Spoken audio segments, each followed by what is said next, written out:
قناة قراء زمان. تسمع وكأنك ترى. إذاعة القرآن الكريم من القاهرة. إخوة الإيمان، بعد قليل تستمعون إلى فقرة من المصحف المجود للقارئ الشيخ محمد صديق المنشاوي، يتلو بدءا من الآية 99 من سورة الكهف وحتى الآية 21 من سورة مريم.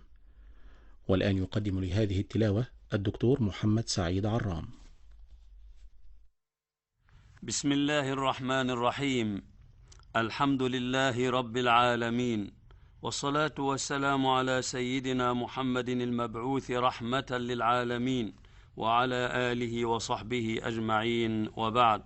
فمستمعي الكرام، بعد قليل نستمع إلى آيات كريمة مباركة من كتاب ربنا سبحانه، تبدأ من سورة الكهف لتنتهي بنا في سورة مريم، حيث تتحدث الآيات في خواتيم سورة الكهف عن أهوال الساعة وشدائد القيامة، وما أعده سبحانه للمؤمنين العاملين المخلصين من جنات لهم فيها نعيم مقيم.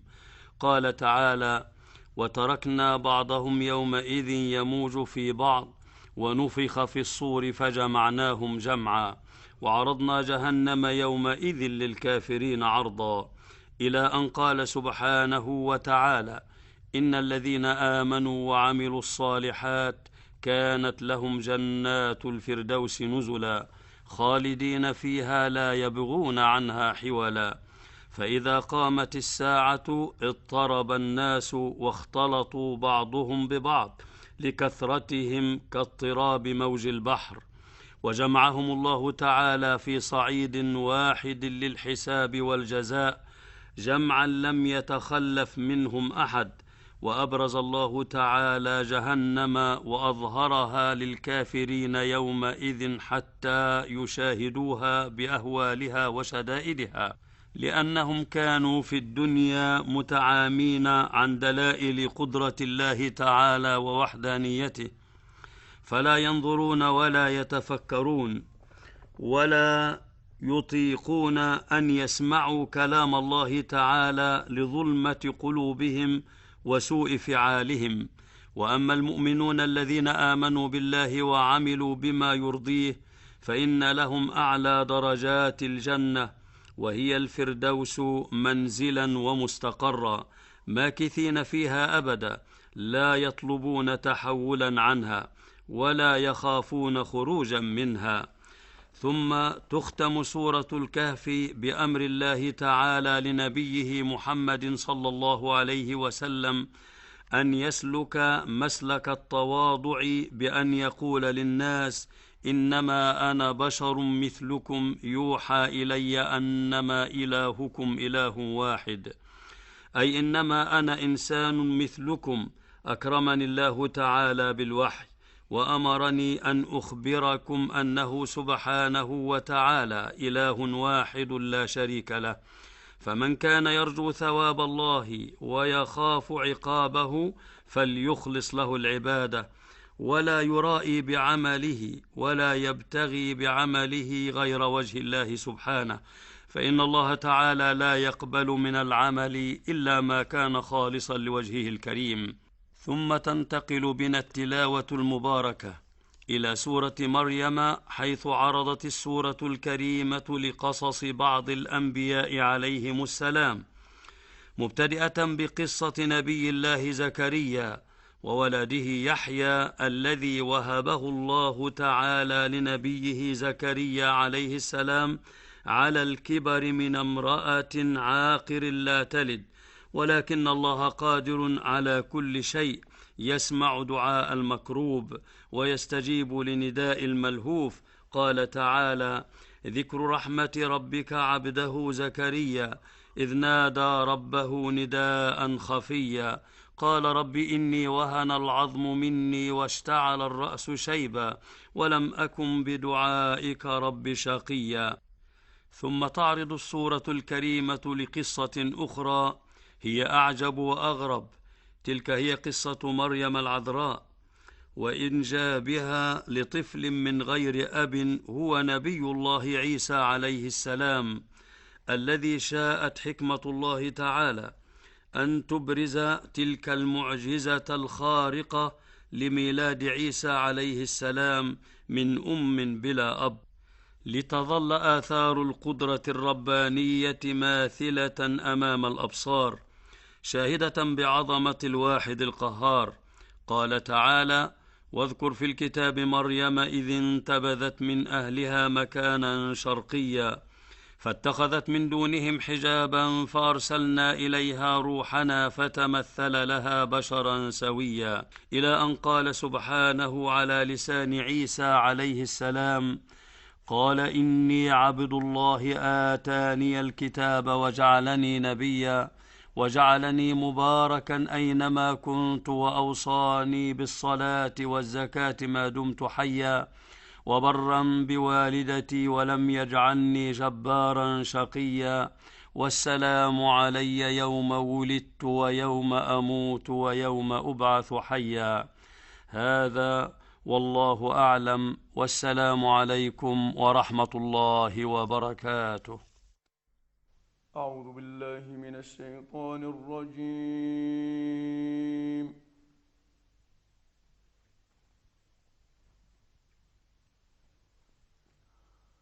بسم الله الرحمن الرحيم.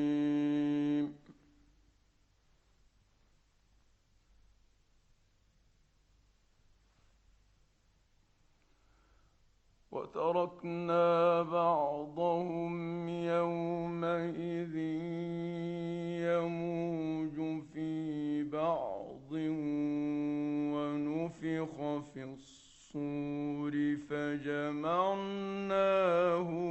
جمعا.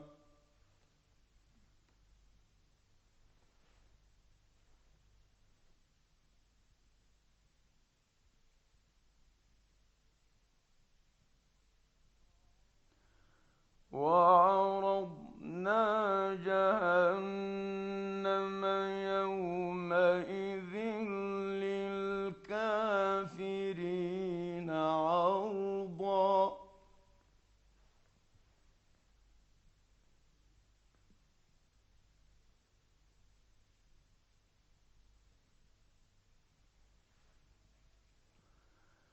الذين كانت أعينهم في غطاء عن ذكري وكانوا لا يستطيعون سمعا.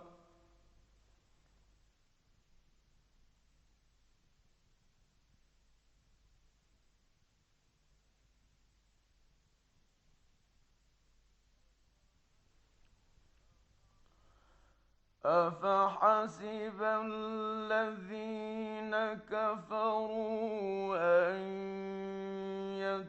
يتخذوا عبادي من دوني أولياء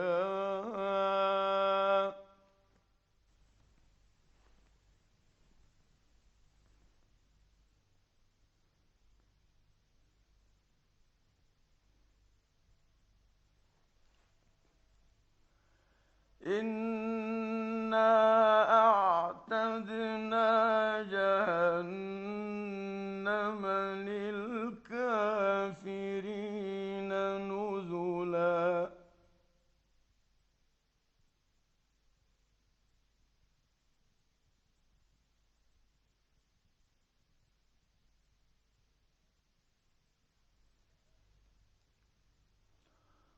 قل هل ننبئكم بالأخسرين أعمالا.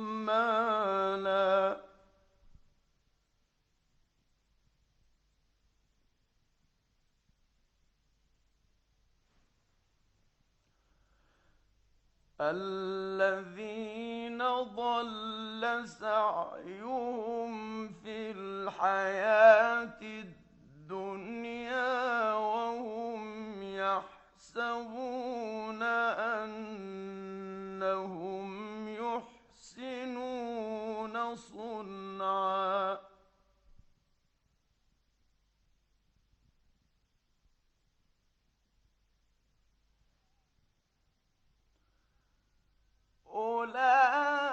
أولئك الذين كفروا بآيات ربهم ولقائه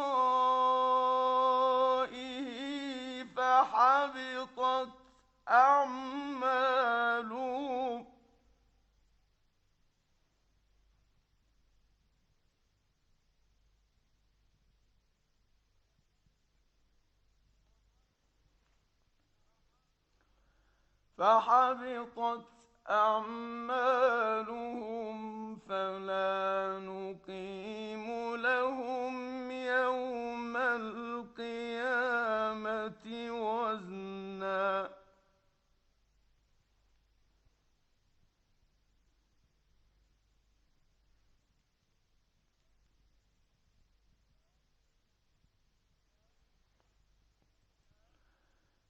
ذلك جزاؤهم جهنم بما كفروا واتخذوا آياتي ورسلي هزوا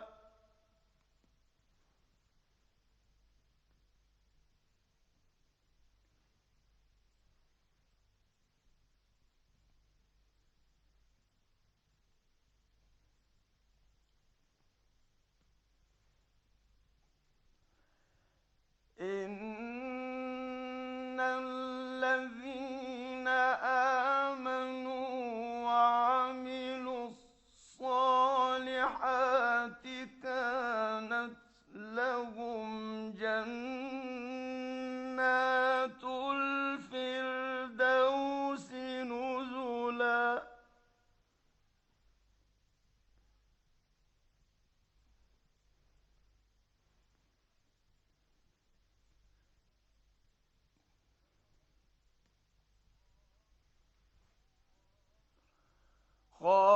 خالدين فيها لا يبغون عنها حولا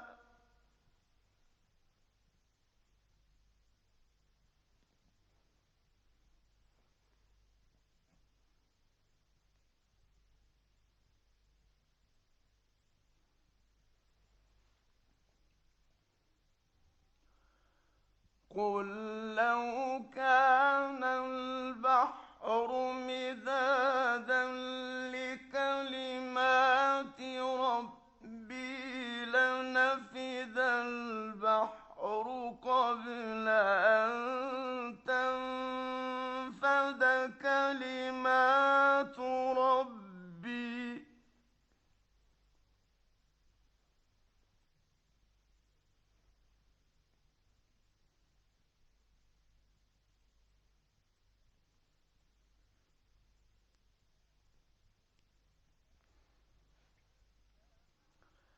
لنفد البحر قبل أن تنفد كلمات ربي ولو جئنا بمثله مددا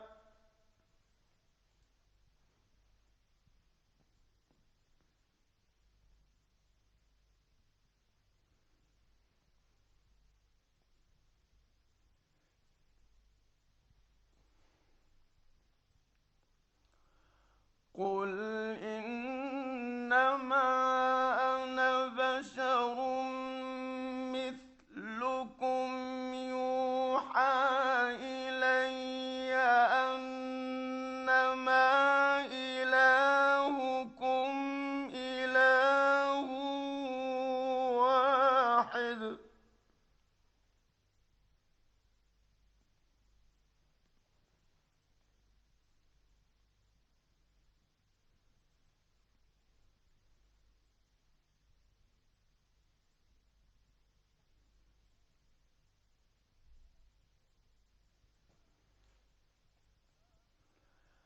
فمن كان يرجو لقاء ربه فليعمل عملا صالحا ولا يشرك بعبادة ربه أحدا.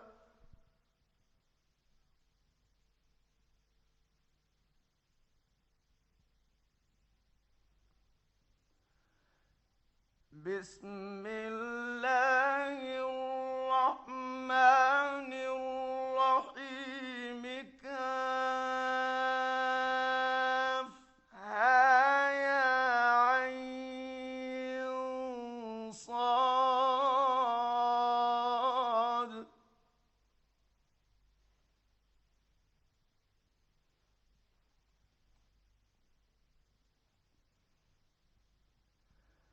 ذكر رحمة ربك عبده زكريا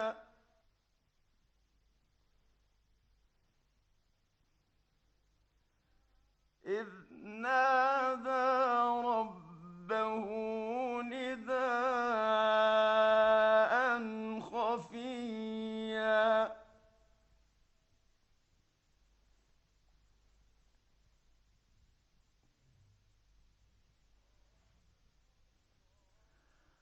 قال رب إني وهن العظم مني واشتعل الرأس شيبا ولم أكن بدعائك رب شقيا.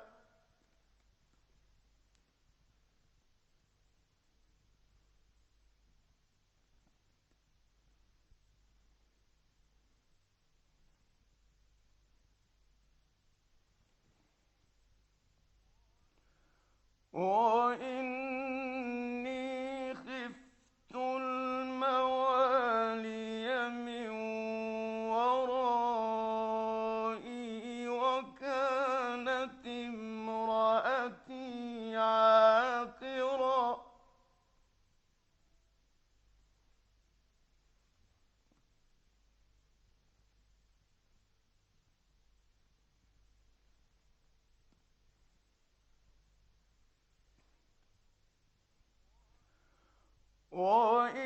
وإني خفت الموالي من ورائي وكانت امرأتي عاقرا فهب لي من لدنك وليا.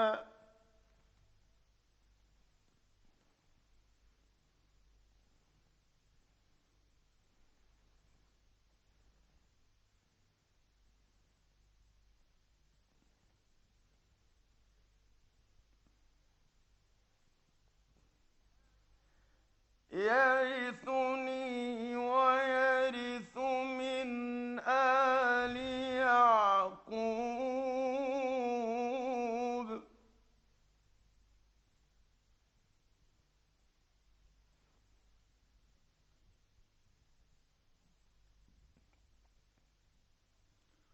واجعله رب رضيا.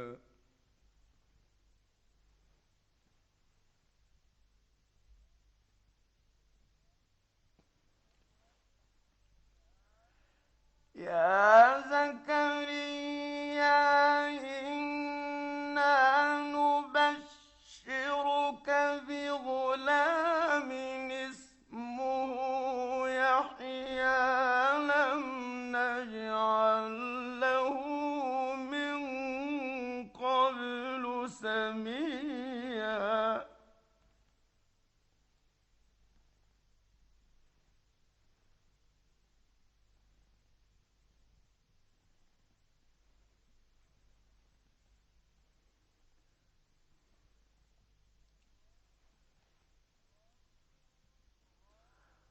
قال رب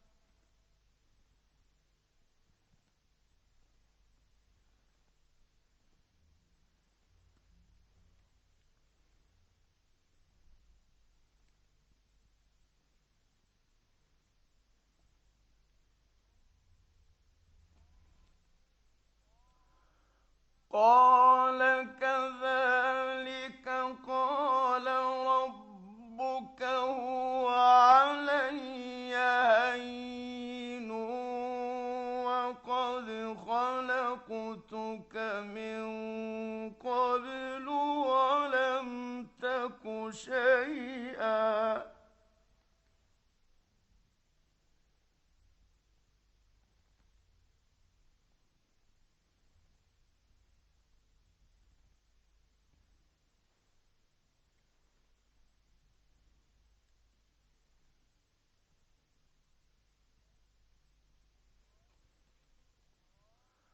قال رب اجعل لي آية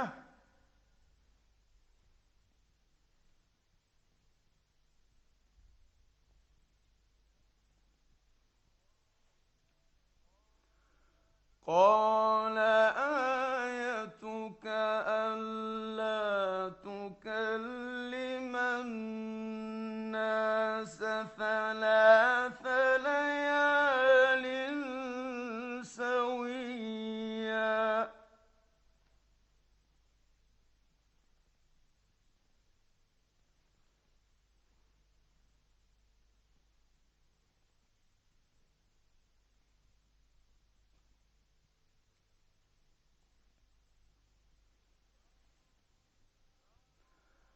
فخرج على قومه من المحراب فأوحى إليهم أن سبحوا بكرة وعشيا.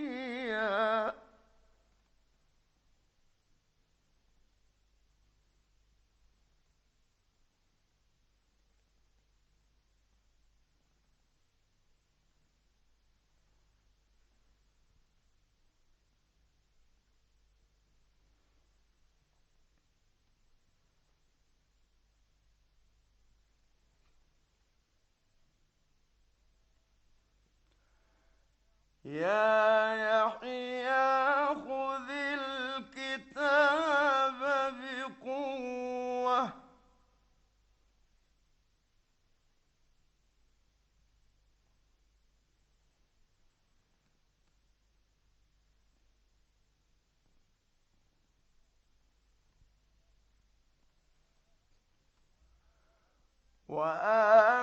وآتيناه الحكم صبيا وحنانا من لدنا وزكاة وكان تقيا.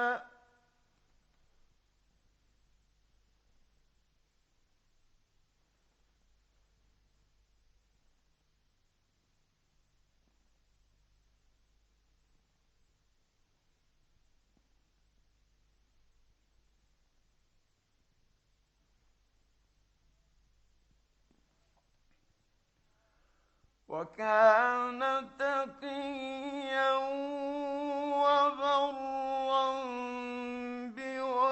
بوالديه ولم يكن جبارا عصيا.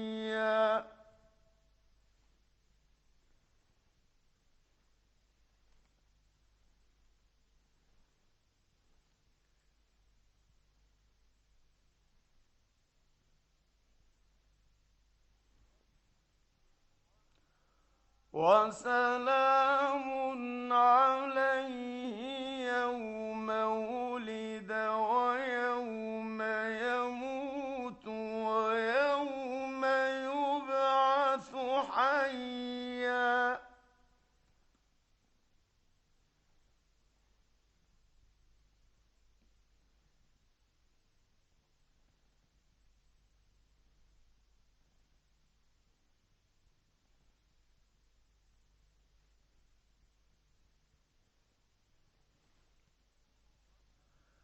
واذكر في الكتاب مريم إذ انتبذت من أهلها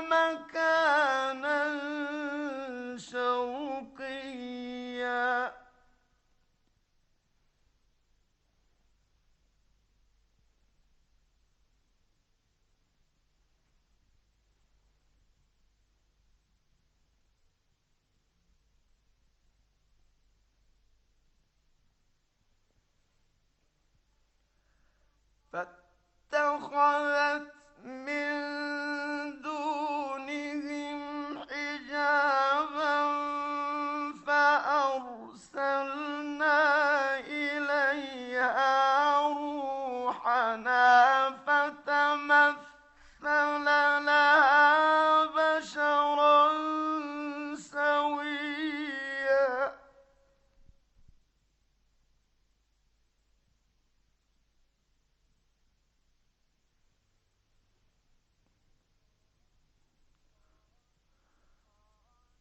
قالت إني أعوذ بالرحمن منك إن كنت تقيا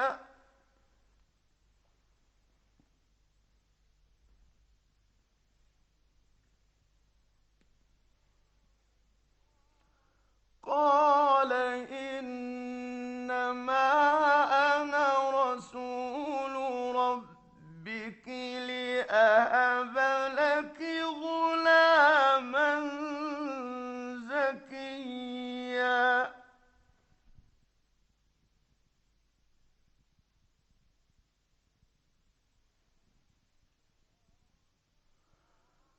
قالت أنى يكون لي غلام ولم يمسسني بشر ولم أك بغيا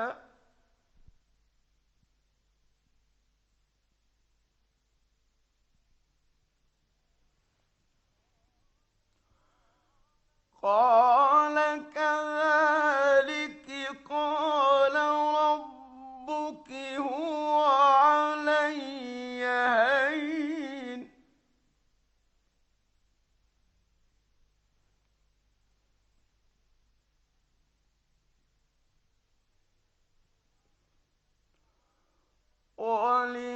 ولنجعله آية للناس ورحمة منا